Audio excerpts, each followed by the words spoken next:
بيكم معانا في حلقة جديدة من برنامجكم صحتك في أكلتك. أنا دكتورة إيفات سوريال، عايزة أكلمكم النهاردة عن اللب السوري. أنا شخصيا بحبه جدا، عندي مشكلة واحدة بس فيه هقولها لكم كمان شوية. اسمه التاني بذور عباد الشمس. هنتكلم عن الفوائد في 30 جرام. 30 جرام يعني ربع كوباية قد كده، يعني الشوية اللي هحطهم في ايدي كده واعرف اقفل عليهم، لان انا ممكن احط في ايدي كده ويبقوا هرم. لا مش دول، اللي هو انا خدت شوية وقفلت عليهم كده، دول ال 30 جرام. فيهم 170 سعر حراري. لو تفتكروا زمان عملت لكم حلقة وسميتها نقنقة، اسمها كان غريب شوية بس هي اسمها نقنقة. اللي هي ايه؟ اللي هي لو انا بعمل دايت، ايه اللي اقدر اكله بين الوجبات والدكتور مش قايل لي عليه، بس هاكله وخلاص لان انا جعانه، ولو ما اكلتوش هقوم اكل شوكولاته ومش هيخسر معايا قوي. عارفين دول كانوا ايه؟ الواحده منهم، الوجبه الواحده 40 سعر حراري، ما تزيدش عن 40 سعر حراري. كان في وجبات 17 سعر وكان في وجبات 25 سعر. اي حاجه فوق ال 40 ما تنفعناش. فمتخيلين دي شويه اللب اللي انا بمسكهم واقفل عليهم ايدي كده، اللي انا باخد منهم مثلا قدهم كده 20 مره في الطلعه الواحده، فيهم 170 سعر حراري، فيهم 14 جرام دهون، وده رقم محترم على 30 جرام. 9 منهم دهون صحيه، فيهم الياف وفيهم بروتين وفيهم نشويات، والملح اللي فيهم بيبقى على حسب اللي محطوط بره، يعني في حاجات عبارة عن ملح خلاص كلها وفي حاجات بدون ملح اساسا. ايه الفوائد بتاعته؟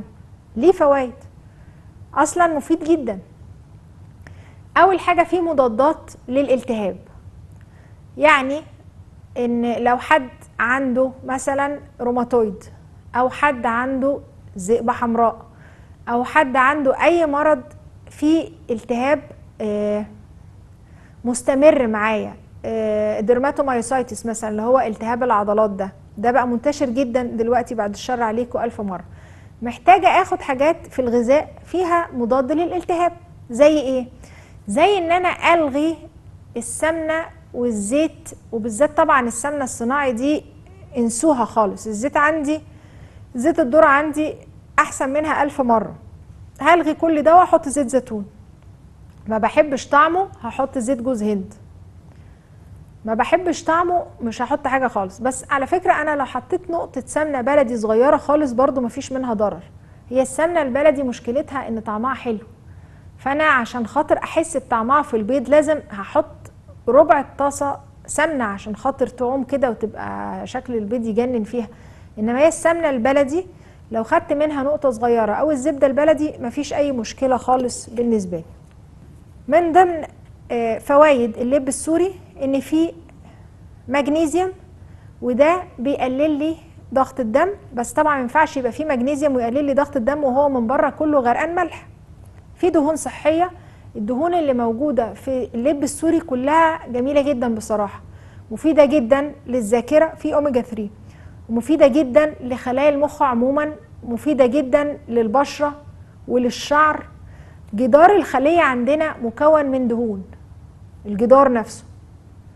فالجدار الخلية ده عبارة عن حاجة بتمنع الضرر عن الخلية، ده باب البيت. تخيلوا كده الواحد عايش في بيت ملوش باب، اي حاجة ماشية في الشارع هتدخل، عندي كلب قطة اي حاجة هتدخل البيت، ما فيش باب. فجدار الخلية ده مهم جدا لان هو ده اللي بيحمي لي الخلية، ولو الخلية اتضررت لازم جسمي يعمل خلية جديدة. متخيلين ان كل مرة جسمي يعمل خلية جديدة ضعيفة فتتضرر فتبوظ فيعمل لي خلية تانية، عبارة عن طاقة مهدورة وخسارة لكل المعادن والفيتامينات والبروتينات بتاعتي، عمالة اعمل خلايا وتبوظ وخلايا وتبوظ. فالدهون الصحية مهمة في كده لاستقرار الخلايا.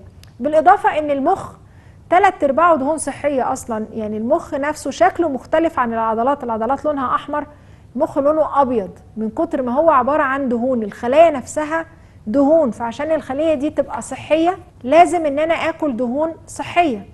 يعني لو انا هنقي ما بين كيس بطاطس اللي هو اللي بيتباع في السوق ده، اللي هو الاكياس اللي هي اللي متقطعة كده رفيع، وحفنة لب سوري من غير ملح، لا طبعا انا هنقي حفنة اللب السوري، مفيش مجال للمقارنة، ده واحد بيضر بس وواحد بيفيد بس، لو على قد حفنة صغيرة في ايدي كده. الدهون الصحية مهمة لعلاج الإكزيما. في ناس على دخلة الشتاء تيجي تقولي حوالين بقي ابتدى يقشر ويغمق، والاقي الحتة دي سودة عندهم، ايديا بتقشر، ظهر ايدي كله مقشر، الحتة دي عندي ابتدت تعمل دورية كده وتلتهب، كل دي إكزيما. فده بيتحسن جدا بالدهون الصحية. ادي كريمات من بره بس لازم اعززها من جوايا بان انا اشرب ميه كتير، اقلل الملح والمواد الحافظه، وازود الدهون الصحيه بتاعتي. في فيتامين ه بيقلل لي من تصلب الشرايين، بيساعد على الاقلاع عن التدخين. ليه بقى؟ لان اللي بيدخن، في ناس ساعات ما بيهمهاش النيكوتين قوي، هو ادمان بس هو ما ابتداش عشان خاطر النيكوتين، هو ابتدى عشان هو في ناس كده بتسأل نفسها سؤال كده غريب جدا، اعمل ايه بايديا طول ما انا قاعد طول النهار؟ يعني انا عمري في حياتي ما سالت نفسي السؤال ده، اعمل ايه بايديا طول ما انا قاعد طول النهار؟ ما انا قاعد، يعني هعمل ايه؟ اقوم اعمل حاجه، انما اعمل ايه بايديا دي حاجه غريبه جدا. ففي ناس بتبقى عايز تعمل حاجه، فاللب بيبقى مرحله انتقاليه ما بين السجاير والحياه اللي ما فيهاش اي حاجه خالص، دي اللي ما بعملش حاجه بايديا فيها خالص. ممكن اقوم انظف حاجه، انما ان انا لازم اعمل حاجه بايدي يعني غريبه شويه. في فيتامين د، وده مهم جدا للعضلات والعظام. طيب هل ليه اضرار؟ هقول لكم بقى الضرر بتاعه بس بعد الفاصل. هنطلع فاصل ونرجع لكم تاني.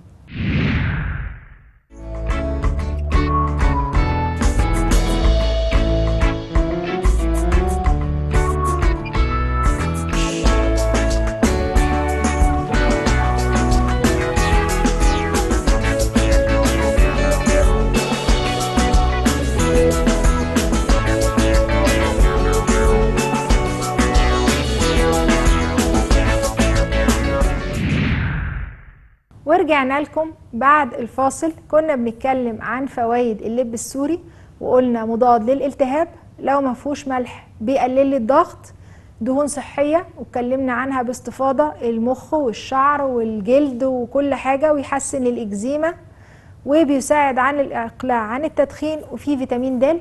طيب لما هو حلو قوي كده، ليه بقى طول النهار ما ينفعش ان انا اكل لب سوري؟ هقول لكم المشكله اللي عندي انا شخصيا. اول ما بفتح في الكيس لازم اخلص الكيس، مفيش اي نوع من الاراده خالص، هو طول ما هو قدامي اللي هو شيلوه من قدامي يا جماعه من فضلكم، حاسس ان مفيش حد بيشيله من قدامي فبخلصه، ملهاش حل. الواحد بيحس ان هو مستفز كده، ان الكيس قدامه فيه لب سوري لازم هخلصه. فاللي ما عندوش قدره على انه يخلصه زي حالاتي، يشتري ب2 جنيه، ما تسيبوش خزين في البيت خالص. طبعا السعرات الحرارية اللي فيه عالية، الحفنة اللي قد كده 170 جرام، يعني انا علشان خاطر اخلص شوية قد الكوباية دي فيها يعني قرب 1000 سعر حراري، كتير مش قليل، وعلى شوية لب، يعني بعد شوية هجوع، وأنا بحس ان هو بيجوع اساسا.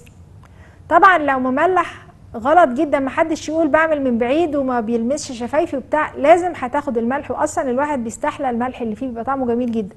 فلو انا عندي ضغط ومليان ملح، اولا ضغطي هيعلى، ثانيا بيجيب تشقق في الشفايف من كتر الملح اللي فيه. الشفايف دي الجلد بتاعها مختلف عن الجلد العادي بتاع جسمنا كله، لو حطيت عليها شوية ملح بعد شوية بتشقق، وبعد شوية ممكن لو ضحكتي تنزل دم، وبعد شوية ممكن تعمل التهاب مزمن في الشفايف، اللي هي التشقق والجفاف بتاع الشفايف ده، وتلاقي لونها غمقت، وتلاقيها ما بتخفش خالص، وتلاقيها عملت قشرة، والواحد بعد شوية بيبقى نفسه يقشر القشرة، تقشريها تروح منزلة دم تاني. فالملح اللي في اللب السوري ده مش حاجة كويسة خالص. لو واحد عنده مشكلة في الأسنان، مش حلو ان هو يفضل يقزقز طول النهار. بنخاف على الأطفال الصغيرين من القشرة بتاعته، ان ممكن العيال تاخد القشرة مع اللباية، واصلا مش حلو للأطفال الصغيرين انهم ياخدوا حاجة صغيرة كده يبلعوها، ممكن ان هم يشرقوا فيها وتعمل انسداد في مجرى الهواء، فبلاش منه للأطفال خالص. كده كده انا بدي للأطفال مصادر للدهون الصحية غير اللب السوري خالص، بلاش يشبطوا ونقعد نديهم، يعني اقل من 5-6 سنين مش مستحب خالص، علشان ممكن يشرق فيها تسدله مجرى الهواء بتاعه. طب بديله ايه؟ لو عملت كيكه بحط له فيها زيت جوز هند، مصدر حلو جدا للدهون الصحيه. لو عملت فول بحط له عليه زيت زيتون، مصدر حلو جدا. لو عملت جبنه قريش سلطه وبنعملها ملونه، ممكن نضرب الجبنه القريش بطماطميه، اللحم بس مش الميه، بيطلع لونها احمر. نضربها بشويه بقدونس يطلع لونها اخضر، ما يعرفش في الفلايه صفرة يطلع لونها اصفر. يعني ممكن نعمل اللي احنا عايزينه بالجبنه القريش. الاطفال بتحب التنويع، بيبقى شكلها حلو جدا. ونحط عليها زيت الزيتون بتاعنا. الاسماك كلها، التونه، السردين، في مصادر كتير جدا ما حبكش للاطفال. الزياده فيه هتعمل لي سمنه وهتعمل لي امساك شديد جدا وبيوجع جدا في البطن. فعلى قد حفنه كده 2-3 في الاسبوع مفيش اي مشكله. اكتر من كده لا، مش مستحب. ممكن يعمل حساسيه، ممكن يعمل حساسيه بس مش كتير قوي. ساعتها بنعمل ايه؟ بنخلي عندنا فود دايري، اللي هي مذكره الغذاء. انا فطرت كذا واتغديت كذا واتعشيت كذا، لان الواحد ما بيبقاش قادر يفهم هو اللي حصل لي ده حصل لي في ايه. حساسيات الاكل نوعين، 3 انواع. نوع منهم انف، تلاقي المناخير احمرت وساحت وجالي احتقان في زوري ومش قادره اتنفس. ونوع منه جهاز هضمي، مغص وقيء واسهال. والنوع الثالث جلد، تلاقي طفح ارتكاريا، حتت ورمه كده حمراء وكبيره، وبعد ساعتين تنزل ويطلع غيرها، وبعد ساعتين تنزل. وكل ما يحصل لي الموضوع ده تزيد وترجع تقل تاني. فانا عشان اعرف بالظبط انا عندي حساسيه من ايه، لازم يبقى عندي مذكره الغذاء دي عشان اشوف العامل المشترك ما بين الايام اللي انا تعبت فيها. بيستعمل في ايه اللب السوري غير ان انا اقزقزه؟ في بيتباع من غير القشر على فكره. ممكن بيتحط على السلطه، بيترش على وسط السلطه كده، بيبقى شكله حلو جدا وطعمه حلو، بس تتغرف في ساعتها مش يقعد لحد ما يطرى. ممكن الجرانولا بتاعتنا نحط فيها، هوريكم صورتها دلوقتي. ممكن يتحط على الزبادي. اي نوع سلطه في الدنيا، سلطه تونه، سلطه فراخ، اي سلطه في الدنيا ممكن ان احنا نعمله. ممكن بيتحط على وش المخبوزات، سواء عملت كيكه، عملت عيش، عملت ايا كان اللي انا عملته، بحط شويه على الوش. عملت عيش شوفان في البيت عشان خاطر اضمن ان هو يبقى عيش شوفان فعلا مش دقيق ومحطوط عليه شوفان، بيبقى طعمه حلو جدا جدا وشكله حلو جدا جدا. واشوفكم على خير الحلقه اللي جايه.